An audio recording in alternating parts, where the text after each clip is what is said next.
everyone, welcome back to another cyber safety conversation brought to you by T-Mobile. If you've been keeping up with this series, you know that each month we cover a new app that students and teens are using pretty frequently.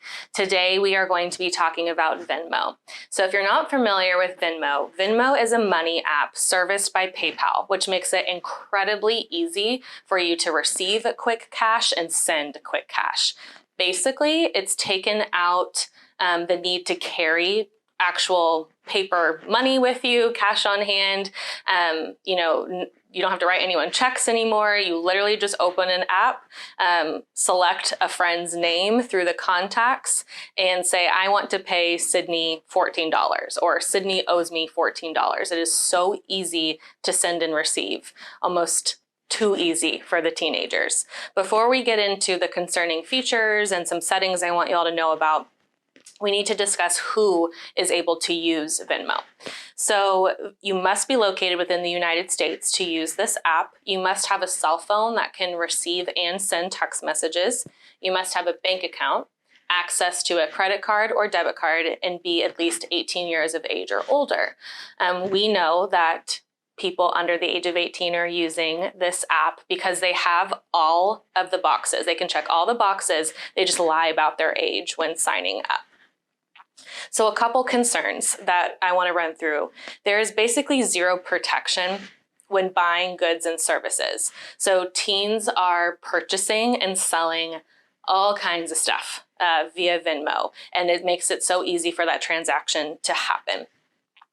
They're purchasing illegal substances through social media. So someone will put a social media post up kind of in code saying that they will sell drugs. And if you want the drugs, they just pay the drug dealer through Venmo. One way to detect that your child might be either selling drugs or purchasing drugs is actually through an emoji code. Kids love emojis. Adults do as well, but it's sometimes hard to decode emojis. There's an emoji code for cocaine, marijuana, cough syrup, heroin, mushrooms. There's even a emoji that refers to the potency of a drug, and one to identify who's a supplier or dealer or connect. And I know that that could be overwhelming, but we will give you a resource that actually helps you identify this emoji code as well. Not only do we want to look out for those codes, we need to look out for scams. The everyday citizen is actually getting scammed on Venmo all the time, but especially teens, because they are easy to believe someone and just kind of viewed as easier to take advantage of. A lot of teens are experiencing this quick cash scam where basically there's like a pyramid scheme that's being run on Instagram, and someone will reach out to a teen saying, hey, if you Venmo me $100, I can turn that into $1,000 within a week. And to a teen, that sounds fabulous. That sounds so amazing. And they don't see the risk that's actually involved and how they will never receive that $100 back ever again or get anything more than that. We're also seeing a lot of teens being targeted by people who are impersonating their friends. So for example, let's say a scammer creates a profile and their profile name is Sydney. And this scammer sees just by looking at my Venmo history that Sydney and I exchange money a lot. And so it's easy for that scammer to create a profile as someone who I think I communicate with often, send me a message saying, hey girl, send me this cash for the coffee today. And I'm thinking, this is Sydney, this is my friend. And I just didn't realize that there's now 2 Sydney profiles and I can't discern between which one is real and which one is fake.